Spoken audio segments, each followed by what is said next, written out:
আসসালামু আলাইকুম। আমি মাহমুদা খাতুন, সহকারী অধ্যাপক, প্রাণীবিদ্যা বিভাগ, ঢাকা কলেজ, ঢাকা। অনার্স চতুর্থ বর্ষের প্রিয় শিক্ষার্থীরা, তোমরা কেমন আছো? আশা করি যে যেখানে আছো সবাই সুস্থ আছো এবং স্বাস্থ্যবিধি মেনে চলছো। তো আজকে আমি তোমাদের জেনেটিক ইঞ্জিনিয়ারিং অ্যান্ড বায়োটেকনোলজি কোর্সটি থেকে যে টপিকটি পড়াবো সেটি হলো প্লাজমিড ভেক্টর। তো জেনেটিক ইঞ্জিনিয়ারিং অ্যান্ড বায়োটেকনোলজি কোর্সটির কোর্স কোড হলো 243103। তো এই যে প্লাজমিড ভেক্টর সেটিতে বেশ কিছু জায়গায় বোঝার বিষয় আছে। তো আমি আশা করব আমার প্রিয় ছাত্ররা তোমরা সবাই মনোযোগ সহকারে লেকচারটি শুনবে এবং বিশেষ করে প্রয়োজনীয় অংশগুলো খাতা কলম নিয়ে বসে যাবে এবং প্রয়োজনীয় অংশগুলো লিখে ফেলবে। তো আমরা আমাদের ক্লাস শুরু করি। তো প্রথমেই আমরা প্লাজমিড ভেক্টর শুরু করার আগে ভেক্টর কি এই সম্পর্কে একটু জানার চেষ্টা করি। তো ভেক্টর কি এটি বোঝার জন্য আমরা যদি একটু মশার কথাটা মনে করি, মশা কি করে? একজন রোগাক্রান্ত মানুষের দেহ থেকে রোগ জীবাণু সহজেই একজন সুস্থ মানুষের দেহে নিয়ে যায়। সেক্ষেত্রে মশা একটি ভেক্টর বা বাহক হিসেবে কাজ করে। ঠিক তেমনি জেনেটিক ইঞ্জিনিয়ারিং প্রোগ্রামে কিছু ভেক্টর ব্যবহৃত হয়, যেখানে এক অর্গানিজমের জিন ভেক্টরের মাধ্যমে অন্য অর্গানিজমে প্রবেশ করানো হয়। বিশেষ করে আমরা যখন রিকম্বিনেন্ট ডিএনএ টেকনোলজি পড়েছি তখন আমরা দেখেছি ভেক্টর কিভাবে কাজ করে। তো ভেক্টরের একটি সংজ্ঞা দিয়েছে national human genome research institute. তো ভেক্টর হলো is any vehicle, often virus or a plasmid, that is used to ferry a desired DNA sequence into a host cell as a part of molecular cloning procedure. Vector সাধারণত এমন ধরনের এক vehicle যারা হচ্ছে সেটি virus হতে পারে অথবা যে কোনো ধরনের প্লাজমিড হতে পারে, তারা আমাদের যে কিছু জিন সিকোয়েন্স বা আমাদের যে কাঙ্ক্ষিত ডিএনএ সেই কাঙ্ক্ষিত ডিএনএ বহন করে নিয়ে যায় এবং যেটা মেনলি আমাদের ক্লোনিং প্রসিডিওরে কাজে লাগে। ক্লোনিং বলতে বোঝায় যে আমরা আমাদের কাঙ্ক্ষিত জিনটির অনেকগুলো কপি উৎপন্ন করি। তো depending on the purpose of cloning procedure, the vector may assist in multiplying, isolating or expressing the foreign DNA inside. তো এই ক্ষেত্রে আমরা দেখতে পেলাম যে ভেক্টরের মেইনলি তিনটা কাজ। একটা হলো মাল্টিপ্লাইং, ভেক্টরের মাধ্যমে আমরা আমাদের যে কাঙ্ক্ষিত জিন, যেটিকে আমরা ফরেন ডিএনএও বলতে পারি, তার অসংখ্য কপি তৈরি করতে পারি। অথবা এই জিনটিকে ভেক্টরের এমন কিছু বৈশিষ্ট্য আছে যে সেই বৈশিষ্ট্যের মাধ্যমে আমরা সেই জিনটিকে অন্যান্য যাদের মধ্যে এই জিনটি প্রবেশ করে নিয়ে তাদের থেকে আলাদা করতে পারি। অথবা আমাদের যে কাঙ্ক্ষিত জিন, সেই কাঙ্ক্ষিত জিনের যে বৈশিষ্ট্য সেই বৈশিষ্ট্যটিও ভেক্টরের মাধ্যমে প্রকাশ করা যায়। ভেক্টর মূলত একটি জিন ক্যারিং ভেহিকেল ও বলা হয়। তো আমরা জেনেটিক ইঞ্জিনিয়ারিং প্রোগ্রামে অনেক ধরনের ভেক্টর ইউজ করে থাকি। তো প্রধান যে ভেক্টরগুলো আমরা ইউজ করে থাকি সেগুলো হলো প্লাজমিড, ব্যাকটেরিওফেজ, কসমিড, ফেজমিড, ব্যাক যাকে বলা হয় ব্যাকটেরিয়াল আর্টিফিশিয়াল ক্রোমোজোম, ইয়াক যাকে বলা হয় ইস্ট আর্টিফিশিয়াল ক্রোমোজোম, এছাড়া আছে রিট্রোভাইরাস ভেক্টর। তো আমরা আজকে প্লাজমিড ভেক্টর নিয়ে আলোচনা করব। প্লাজমিড ভেক্টর কি চলো আমরা একটু দেখি। Plasmids are extra chromosomal self-replicating circular double-stranded DNA molecule found naturally in many bacteria and some yeast. Plasmid হলো extra chromosomal, মানে ব্যাকটেরিয়া অথবা ইস্ট সেলে সাধারণত প্লাজমিড পাওয়া যায়। সেটা হলো ব্যাকটেরিয়া আর সেলে যে নর্মাল যে ডিএনএ আছে বা সেই ডিএনএ বহির্ভূত কিছু সার্কুলার গোলাকৃতির ডাবল স্ট্যান্ডার্ড যেগুলা হচ্ছে 2 চেন বিশিষ্ট ডিএনএ মলিকুল পাওয়া যায় এবং তারা সেলফ রেপ্লিকেটিং পাওয়ার রয়েছে, অর্থাৎ নিজেরাই তাদের প্রতিলিপন করতে পারে, তাদেরকে প্লাজমিড বলা হয়। তো আমরা এই ছবিটির মাধ্যমে প্লাজমিডকে দেখতে পাচ্ছি। দেখো ব্যাকটেরিয়ার যে মেইন ক্রোমোজোম সেটি এবং সেটির বাইরে হচ্ছে কিছু সার্কুলার ডিএনএ মলিকুল যেটা অনেকটা হচ্ছে রিংয়ের মতো স্ট্রাকচার, তারাই হলো প্লাজমিড। তবে এই প্লাজমিডটি ব্যাকটেরিয়ার যে নর্মাল গ্রোথ এবং সার্ভাইভালের জন্য প্লাজমিডটি নেসেসারি নয়। এই যেমন ব্যাকটেরিয়ার যে নর্মাল ক্রোমোজোমে যে ডিএনএটি আছে সেটি যেমন ব্যাকটেরিয়ার নর্মাল গ্রোথ এবং সার্ভাইভালের জন্য প্রয়োজন, কিন্তু প্লাজমিডটি প্রয়োজন নয়। তবে প্লাজমিডটি হচ্ছে বিশেষ সার্কামটেন্সে, কিছু বিশেষ অবস্থায় সেটি তাকে হেল্প করে। বিশেষ করে বিশেষ কিছু অ্যান্টিবায়োটিক প্রতিরোধী জিন রয়েছে প্লাজমিডটিতে, এবং সে অ্যান্টিবায়োটিক মাধ্যমেও এই প্লাজমিডটির কারণে সেই ব্যাকটেরিয়াটি বাঁচতে পারে। আর ব্যাকটেরিয়ার যে নর্মাল ডিএনএ, সেই নর্মাল ডিএনএ কি করে ব্যাকটেরিয়ার যে নর্মাল গ্রোথ এবং সার্ভাইভালে সাহায্য করে, বিশেষ করে গ্লাইকোলাইসিস, ক্রেব সাইকেল এগুলাতে সাহায্য করে। তো একটি প্লাজমিডের হচ্ছে মেইনলি 3টা ফিচার থাকা অত্যাবশ্যক। অন্যান্য ফিচারও আছে, কিন্তু যে ফিচারগুলা প্লাজমিডের থাকা প্রয়োজন সেগুলো হলো অরিজিন অফ রেপ্লিকেশন, যাকে আমরা ওরাই বলে থাকি। এছাড়া আছে সিলেক্টেবল মার্কার, আরেকটি হলো রিকগনিশন বা ক্লোনিং সাইট। এবং আমরা এখন প্রত্যেকটি বর্ণনা আলাদা আলাদা দেখব। তো প্রথমেই আছে আমাদের অরিজিন অফ রেপ্লিকেশন বা ওরাই। Ori is that segment of DNA from where replication of DNA start. This origin of replication also decides copy number of plasmids. অর্থাৎ এই অরাই হলো প্লাজমিডের এমন একটা জায়গা যেখানে রেপ্লিকেশন কোন জায়গা থেকে স্টার্ট হবে সেই জিনিসটা অরাই নির্দেশ করে। অর্থাৎ অরাই জায়গা থেকে ডিএনএ যে হচ্ছে প্লাজমিডের রেপ্লিকেশন শুরু করবে। এছাড়া অরাই আরেকটা কাজ করে, এই প্লাজমিডের যে কপি নাম্বার, অর্থাৎ সে কত কপি হচ্ছে তৈরি করবে সেটাও অরাই ডিসাইড করে। তাহলে আমরা দেখতে পেলাম যে অরাইয়ের 2টি কাজ। একটি হলো the point from which replication start, অর্থাৎ যে জায়গা থেকে রেপ্লিকেশন শুরু হবে। আরেকটি হলো যে কপি নাম্বার ডিসাইড করা, অর্থাৎ কতগুলা কপি সে তৈরি করবে। এখন আমরা আমাদের যে সেকেন্ড বৈশিষ্ট্য প্লাজমিডের সেটি নিয়ে বলবো। তো সেকেন্ড বৈশিষ্ট্য হলো সিলেক্টেবল মার্কার। আসলে সিলেক্টেবল মার্কার কিছুই না, সেটা হলো একটা জিন সিকোয়েন্স। বিশেষ করে সেটা একটা আর্টিফিশিয়াল হচ্ছে জিন সিকোয়েন্স। সেটা যদি আমরা কোনো প্লাজমিডে ইন্ট্রোডিউস করানো হয় তাহলে প্লাজমিড এমন কিছু বৈশিষ্ট্য, ফিনোটাইপিক বৈশিষ্ট্য প্রকাশ করে, এবং তার মাধ্যমে আমরা আসলে ট্রান্সফর্ম এবং নন ট্রান্সফর্ম জিনকে সহজে আলাদা করতে পারি। এবং আমাদের যে কাঙ্ক্ষিত হচ্ছে ডিএনএ, যেটি প্লাজমিডের মধ্যে প্রবেশ করে, যেটি রিকম্বিনেন্ট ডিএনএ, সেই ডিএনএটিকে আমরা সেই রিকম্বিনেন্ট ডিএনএটিকে সহজেই এই সিলেক্টেবল মার্কারের মাধ্যমে পৃথক করতে পারি। তো আমি নেক্সটে এই জিনিসটি আরো ক্লিয়ার করে বুঝাবো পরের স্লাইডে। তো সিলেক্টেবল মার্কার হিসেবে আমরা সাধারণত বিভিন্ন ধরনের অ্যান্টিবায়োটিক রেজিস্ট্যান্ট জিন ব্যবহার করে থাকি। তারপরের বৈশিষ্ট্যটি হলো রিকগনিশন বা ক্লোনিং সাইট। আসলে recognition site means the nucleotide sequence of DNA which are recognized by restriction enzymes and where it makes cut. আসলে রিকগনিশন সাইট হলো যে এই প্লাজমিডের বিভিন্ন জায়গায় কিছু সাইট আছে বা কিছু জায়গা রয়েছে, সেই জায়গাগুলোতে আমাদের কিছু রেস্ট্রিকশন এনজাইম দ্বারা কাট করতে পারে, অর্থাৎ কেটে ফেলতে পারে। এবং সেই জায়গাগুলোতে কাটার ফলে কি হয়, সহজেই অনেক ফরেন ডিএনএ কে বা আমাদের কাঙ্ক্ষিত ডিএনএ কে আমরা সেই জায়গাগুলোতে ইনসার্ট করতে পারি বা প্রবেশ করাতে পারি।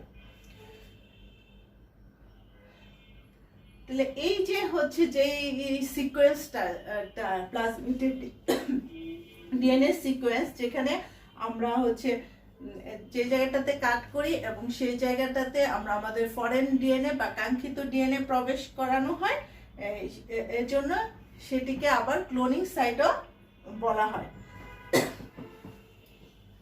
তো এখন আমরা দেখি পলিলিঙ্কার বা মাল্টিপল ক্লোনিং সাইট। আসলে যখন কোনো ভেক্টরের হচ্ছে অনেকগুলো হচ্ছে রিকগনিশন সাইট থাকে বিভিন্ন এনজাইমের জন্য, অর্থাৎ অনেকগুলা এনজাইম দিয়ে আমরা সহজেই প্লাজমিডটিকে হচ্ছে কাটতে পারি। অর্থাৎ অনেকগুলা জায়গায় এরকম সাইট থাকে, আমরা সহজে বিভিন্ন এনজাইম ব্যবহার করে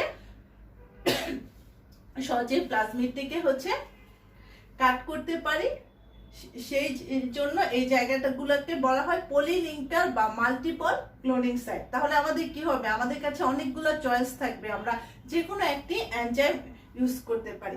দেখো এখানে অনেকগুলা রিকগনিশন সাইট আছে এবং অনেকগুলা হচ্ছে এন্ডো রেস্ট্রিকশন এন্ডোনিউক্লিয়াস আছে, যেমন HIND3, তারপর SPH1, PST1, SEL1, এরকম অনেক রিকগনিশন এনজাইম দ্বারা আমরা বিভিন্ন জায়গায় আমরা আমাদের প্লাজমিডটিকে কেটে ফেলতে পারি এবং সেখানে আমাদের ফরেন ডিএনএ বা কাঙ্ক্ষিত ডিএনএ ইনসার্ট করতে পারি। তবে এখানে একটি কথা আছে, এ vector might have more than one recognition site for different restriction enzyme, but there should be only one recognition site for a particular enzyme. একটা ভেক্টরের অবশ্যই হচ্ছে অনেকগুলা রিকগনিশন সাইট থাকবে, তবে বিভিন্ন এনজাইমের জন্য, কিন্তু একটা এনজাইমের জন্য অবশ্যই একটা রিকগনিশন সাইট থাকতে হবে। অর্থাৎ একটা এনজাইমের জন্য হচ্ছে অনেকগুলা রিকগনিশন সাইট থাকবে না, তবে সেই ক্ষেত্রে প্রবলেম হয়ে যাবে। তো আমরা এই এক্সাম্পলটি দিয়ে সহজেই বুঝতে পারি।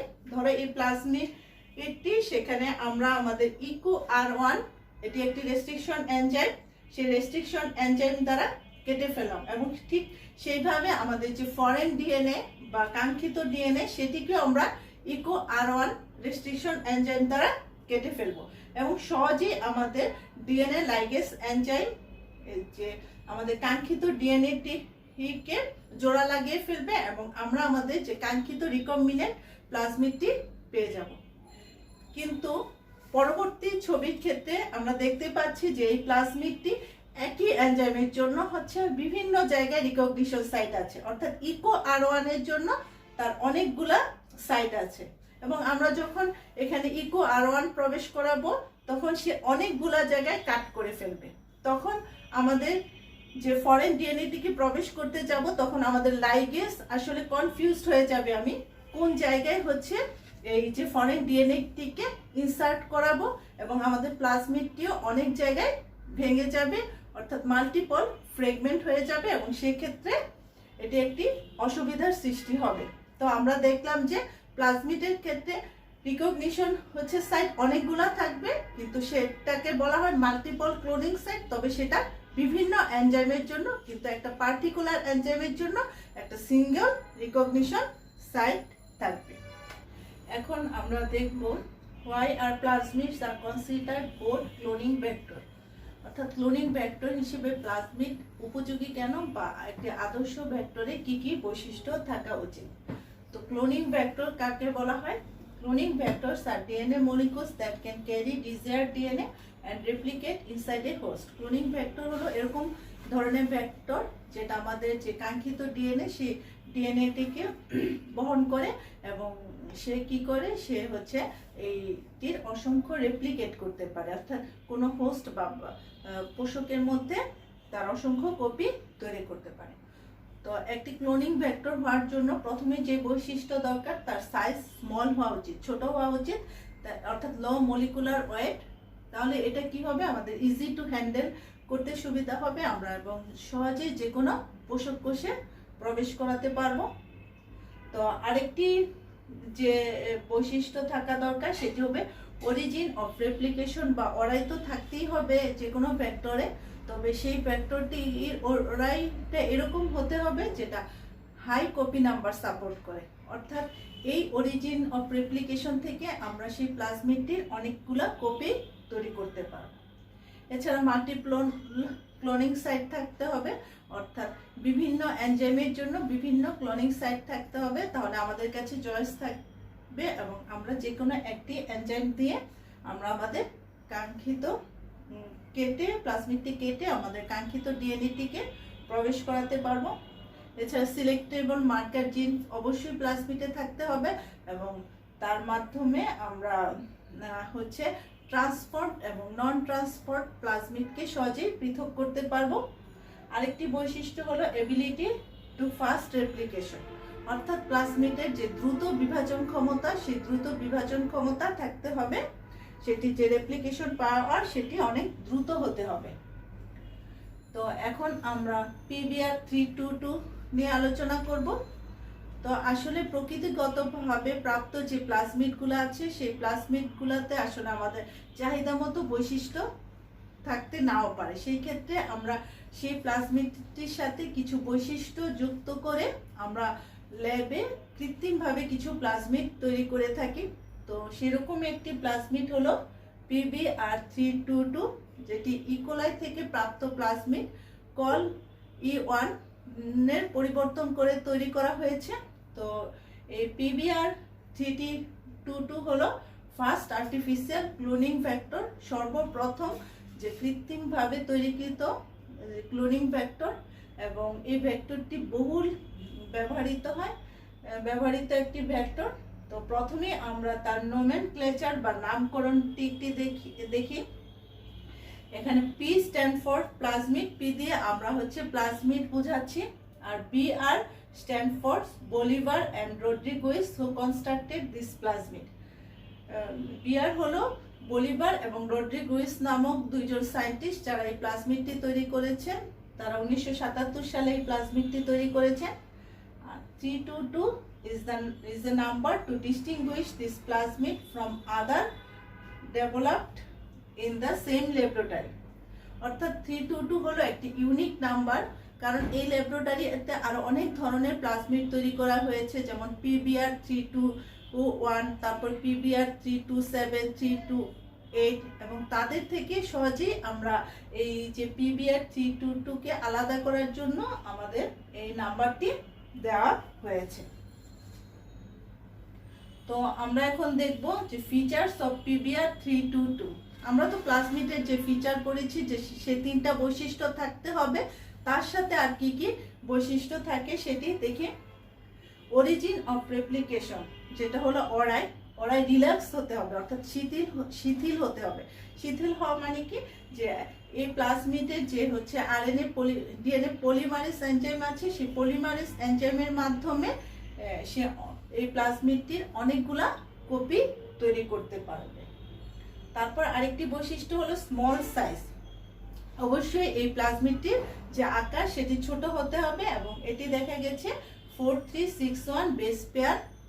আরেকটি হলো এই যে PBr322 আর্টিফিশিয়ালি তৈরি PBr322, এতে দুইটি সিলেক্টেবল মার্কার জিন রয়েছে, এবং এই জিনগুলো হচ্ছে অ্যান্টিবায়োটিক প্রতিরোধী। একটি হলো টেট্রাসাইক্লিন রেজিস্ট্যান্ট জিন, আরেকটি হলো অ্যাম্ফিসিলিন রেজিস্ট্যান্ট জিন। আমরা পরবর্তীতে দেখব এই জিন দুটি কিভাবে কাজ করে। এছাড়া a variety of unique restriction sites for several restriction endonucleases. এছাড়া আরো অনেক ধরনের কি রেস্ট্রিকশন সাইট আছে, বিভিন্ন ধরনের রেস্ট্রিকশন যে এন্ডোনিউক্লিয়াস এনজাইমের জন্য। তো আমরা দেখতে পাচ্ছি যে তার যে টেট্রাসাইক্লিন অঞ্চলে, যেটি হচ্ছে একটি সিলেক্টেবল মার্কার টেট্রাসাইক্লিন রেজিস্ট্যান্ট জিন, এবং তার মধ্যেও দুইটি রেস্ট্রিকশন এনজাইম আছে, একটি হচ্ছে BAM-H1 আর একটি SEL1। আবার অ্যাম্ফিসিলিন যে রেজিস্ট্যান্ট জিন, তার মধ্যে রয়েছে PBU1, PSTE1। এছাড়া আরো অনেক রেস্ট্রিকশন এনজাইম রয়েছে। তো এর আগে আমি তোমাদের যখন কলেজ খোলা ছিল তখন রেস্ট্রিকশন এনজাইমের একটি ক্লাস নিয়েছি, এবং সেখানে আমি রেস্ট্রিকশন এনজাইমগুলো কিভাবে তাদের নামকরণ করানো করে সেটিও দেখিয়েছি। তো এছাড়া রব থাকবে। এই রব হচ্ছে এটি কিছুই না, এটি একটি জিন সিকোয়েন্স। এখানে যখন সেটি রেপ্লিকেশনের সাথে ইনভলভ থাকবে, অর্থাৎ all protein involves in DNA replication are coded from this DNA sequence. অর্থাৎ রেপ্লিকেশনের জন্য যে প্রোটিনগুলো ইনভলভ থাকবে, সেই প্রোটিনগুলো এই রব থেকেই কোডেড হওয়া শুরু করবে। এখন আমরা দেখব ইনসারশনাল ইনঅ্যাক্টিভেশন, যার মাধ্যমে আমরা আসলে দেখতে পাবো সিলেক্টেবল মার্কার জিন আসলে PBr322 তে কিভাবে কাজ করে। তো insertional inactivation is the activation of a gene upon insertion of another gene inside in its place or within its coding sequence. Insertional inactivation হলো ইনসার্ট মানে প্রবেশ করানো। একটি জিন প্রবেশ করানোর ফলে ওই জিনের যদি যে জিনটি আগে ছিল সেই জিনটির যদি কার্যকারিতা নষ্ট হয়ে যায় তবেই তাকে ইনসার্শনাল ইনঅ্যাক্টিভেশন বলা হয়। এবং এই ইনসার্শনাল ইনঅ্যাক্টিভেশনের মাধ্যমে আমরা আমাদের যে রিকম্বিনেন্ট কলোনি সেই কলোনিগুলোকে সহজেই আলাদা করতে পারি। তো আমরা PBr322 যে প্লাজমিডটি, সেই প্লাজমিডটিতে দেখেছি দুইটি সিলেক্টেবল মার্কার আছে এবং এই দুইটি সিলেক্টেবল মার্কার হলো অ্যান্টিবায়োটিক প্রতিরোধী জিন। একটি হলো টেট্রাসাইক্লিন প্রতিরোধী জিন, আরেকটি হলো যে অ্যাম্ফিসিলিন প্রতিরোধী জিন। আসলে আমরা জানি যে ব্যাকটেরিয়া হচ্ছে অ্যান্টিবায়োটিকের কোনো মাধ্যমে বাঁচতে পারে না, কিন্তু এই প্লাজমিডটির মধ্যে যদি এই জিনগুলা থাকে তাহলে আসলে সেই ব্যাকটেরিয়াটি ওই যে অ্যান্টিবায়োটিক সেই অ্যান্টিবায়োটিক মাধ্যমে বাঁচতে পারে। তো এখানে আমরা দেখতে পাচ্ছি যে টেট্রাসাইক্লিন যে প্রতিরোধী জিন আছে সেই জিন দুটিতে দুটি রেস্ট্রিকশন সাইট আছে। একটি হলো BAM-H1 দ্বারা কাটা যায় এবং আরেকটি হলো SEL1 দ্বারা কাটা যায়। আর যেটি হচ্ছে অ্যাম্ফিসিলিন রেজিস্ট্রেশন জিন, তাকে আবার দুইটি রেস্ট্রিকশন এনজাইম দ্বারা কাটা যায়। একটি হলো PBU1 আর একটি হলো PS1।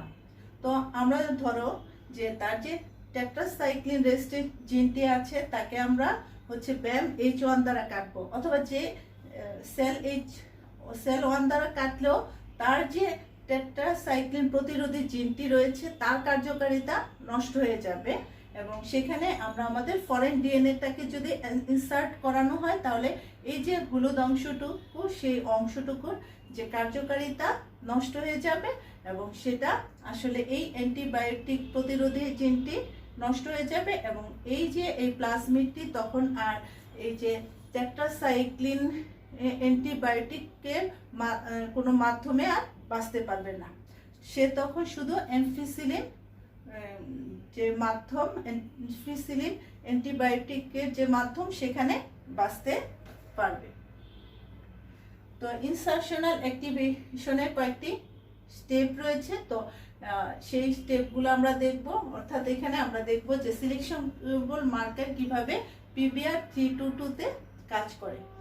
প্রথমে আমাদের দেখতে হবে treated with suitable restriction enzyme. আমরা আমাদের কি করলাম যে আমাদের যে এই যে টেট্রাসাইক্লিন প্রতিরোধী জিনটিকে BAM-H1 দ্বারা কেটে ফেললাম। তো কেটে ফেলার ফলে সেই জায়গাটুকু খালি হয়ে যাবে এবং এই খালি জায়গাতে আমরা আমাদের ডিজায়ার্ড জিন প্রবেশ করাবো। ধরো আমরা আমাদের ডিজায়ার্ড জিন হিসেবে ইনসুলিন এখানে প্রবেশ করাবো।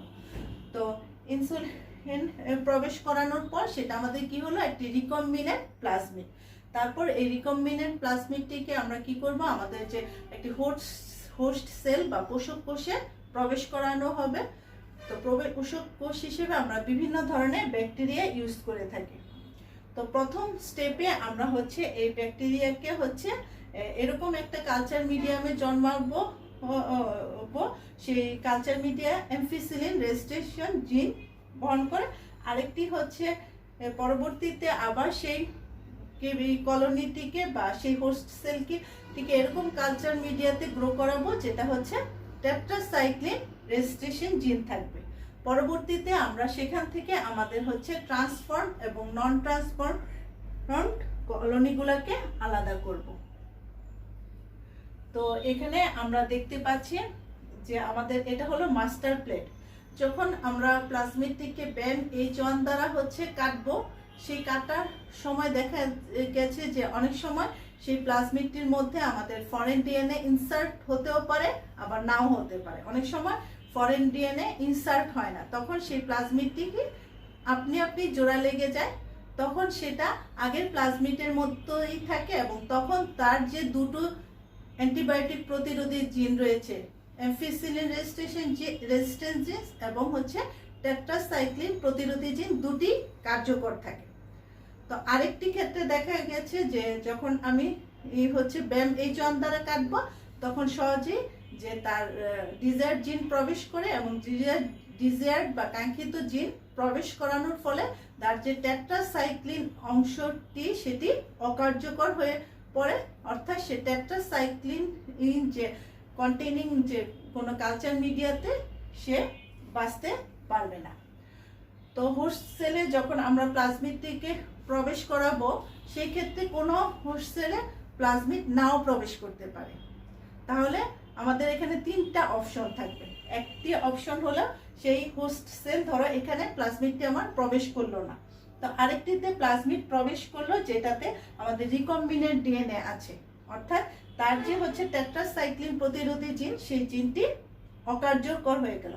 আরেকটি হচ্ছে হোস্ট সেল যেখানে আমাদের হচ্ছে প্লাজমিড ঢুকলো ঠিকই, কিন্তু হচ্ছে সেই প্লাজমিডটিতে আমাদের ডিজায়ার্ড জিন নেই। তাহলে আমাদের এই 3টা হচ্ছে কলোনি থেকে আমাদের হচ্ছে কি করতে হবে, আমাদের ট্রান্সফর্ম অর্থাৎ রিকম্বিনেন্ট ডিএনএ যে প্লাজমিডটি, সেই প্লাজমিডটিকে আলাদা করতে হবে, এবং সেইটি আলাদা করার জন্য আমরা এই সিলেক্টেবল মার্কার জিনটি ইউজ করব।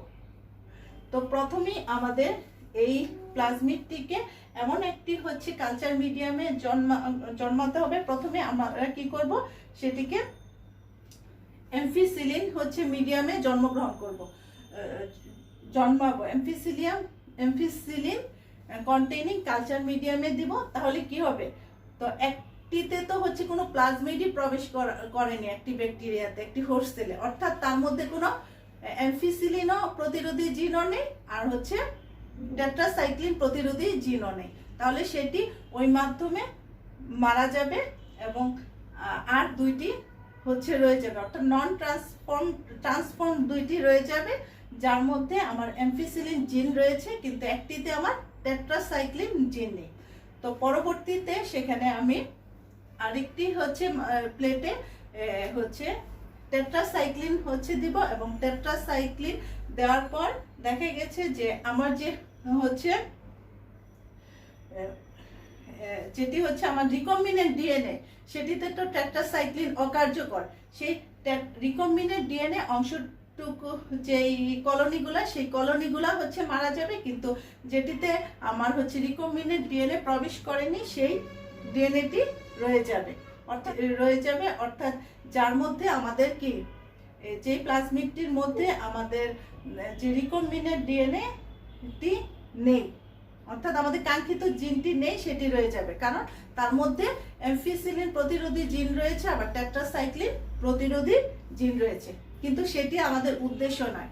তো সেটি আবার চিহ্নিত করার জন্য আমাদের ব্লক প্রিন্টিং টেকনিক অবলম্বন করানো হয়। ব্লক প্রিন্টিংকে আমরা যেমন কাঠের ব্লক দ্বারা কি কাপড়ে ছাপ মারি না, ঠিক তেমনি সেরকম মসলিন কাপড়ের মাধ্যমে আমাদের যে মাস্টার প্লেট, সেই মাস্টার প্লেটে ছাপ মারতে হবে, এবং ছাপ মারার ফলে ওই কাপড়ের মধ্যে বিভিন্ন কলোনিগুলার তার পজিশন অনুযায়ী ছাপ পড়ে যাবে, এবং এই কলোনিটিকে আমি যদি অন্য একটি কলোনিতে আবার ছাপ মারি, এবং সেখানে যদি আমি কোনো মাধ্যমে গ্রো করাই, তাহলে দেখা যাবে যে আমাদের যেটি আমাদের রিকম্বিনেন্ট হচ্ছে প্লাজমিড, সেটি মারা যাবে, আর আমাদের যে নন যেটিতে আমাদের রিকম্বিনেন্ট প্লাজমিড নেই, সেটি রয়ে যাবে, এবং সেখান থেকে আমরা হচ্ছে পরবর্তীতে 2টা জিনিস ম্যাচ করে আমরা সহজে আমাদের যে ট্রান্সফর্মড জিনটিকে আলাদা করতে পারি। তো সেখান থেকে আমরা আমাদের কি রিকম্বিনেন্ট যে প্লাজমিডের যে কলোনি, সেই কলোনিগুলোকে আলাদা করি, এবং আলাদা করে বড় বড় যে বায়োরিয়েক্টরে দিই, এবং সহজে আমরা অনেক ইনসুলিন প্রোডাকশন করতে পারি, অর্থাৎ ইনসুলিন প্রোডাকশনের অনেক জিন উৎপন্ন করতে পারি, এবং সেখান থেকে আমরা ইনসুলিন তৈরি করতে পারি। তো সেরকম ভাবে আর অনেক ধরনের হচ্ছে প্লাজমিড আছে, যেমন PBr327, সেখানেও কিছু নিউক্লিওটাইড অপসারণ করে সেই প্লাজমিডগুলো তৈরি করা হয়েছে। বিশেষ করে দেখা যায় ওই নিউক্লিওটাইডগুলো ইউক্যারিওটিক কোষে যে বৈশিষ্ট্য প্রকাশে বাধা দেয়, এছাড়া প্রোক্যারিওটিক এবং ইউক্যারিওটিক কোষেও সহজে প্রবেশ করানো যায়, এবং সেই ক্ষেত্রে অনেক বড় বড় জিনও প্রবেশ করানো যায়। তো আরেকটি হচ্ছে কমন ভেক্টর হলো আর্টিফিশিয়াল ভেক্টর PUC19। তো সেটির যদি আমরা নামকরণ দেখি, P stands for plasmid, UC হচ্ছে ইউনিভার্সিটি অফ ক্যালিফোর্নিয়া, আর 19 হচ্ছে সেরকম একটা ইউনিক নাম্বার যার মাধ্যমে আমরা অন্যান্য এই ল্যাবে তৈরি অন্যান্য প্লাজমিড থেকে তাকে সহজে আলাদা করতে পারি। তো দেখি আমরা পিইউসি এর যে ক্যারেক্টারগুলো রয়েছে। পিইউসি ইজ 2686 বেস পেয়ার প্লাজমিড। এটি একটি ছোট প্লাজমিড। তো প্লাজমিডের মধ্যেই তার অরিজিন অফ রেপ্লিকেশন রয়েছে। আর এটা হচ্ছে অ্যান্টিবায়োটিক রেজিস্ট্রেশন জিন হিসেবে সে এমফিসিলিন রেজিস্ট্রেশন জিন ব্যবহার করে এবং এটা আমাদের সিলেক্টিভ মার্কার হিসেবে ইউজ করা হয়। এছাড়া সে আরেকটি হচ্ছে জিন ক্যারি করে যেটাকে ল্যাকজেট জিন বলে, যেটা বি গ্যালাক্টোসাইড এনজাইম উৎপন্ন করে এবং এই এনজাইম উৎপন্ন করার ফলে এই কলোনিগুলো কালার কলোনি তৈরি করে এবং এর ব্লু কালার তৈরি করে এবং তার মাধ্যমে আমরা সহজে স্ক্রিনিং করতে পারি, যেটাকে বলা হয় ব্লু হোয়াইট স্ক্রিনিং। তো পরবর্তী ক্লাসে আমি তোমাদের ব্লু হোয়াইট স্ক্রিনিং সম্পর্কে বিস্তারিত আলাপ করব। এছাড়া তো মাল্টিপল ক্লোনিং সাইট রয়েছে বিভিন্ন রেস্ট্রিকশন এন্ডোনিউক্লিয়াসের জন্য এবং এটি আমাদের ক্লোনিং ভেক্টর এবং একই সাথে এক্সপ্রেশন ভেক্টর হিসেবেও কাজ করে। তো আমরা পরবর্তী লেকচারে ক্লোনিং ভেক্টর এক্সপ্রেশন ভেক্টরেও সম্পর্কে আরো বেশি বিস্তারিত জানব। তো এই হলো আমার আজকের লেকচার। তো আশা করি তোমরা লেকচারটি বুঝতে পেরেছো। তো আজকের লেকচারে যে কমন কোশ্চেনগুলো আসে সেগুলো হলো বাহক হিসেবে প্লাজমিড উপযোগী কেন, এছাড়া একটি আদর্শ বাহকের বৈশিষ্ট্য লিখো, PBr322 বর্ণনা করো, এছাড়া আসতে পারে PBr, এছাড়া আসতে পারে PU19 যে ভেক্টর সেই ভেক্টরের বৈশিষ্ট্যগুলো বর্ণনা করে। এছাড়া এখানে অনেক ছোটখাটো কোশ্চেন আসতে পারে, সিলেক্টেবল মার্কার কিভাবে কাজ করে। আশা করি তোমরা লেকচারটি বুঝতে পেরেছো। এখানে যদি কোনো প্রবলেম হয় আমাকে জানাবে, আমি অবশ্যই সলভ করার চেষ্টা করব। তোমরা ভালো থাকবে, সুস্থ থাকবে।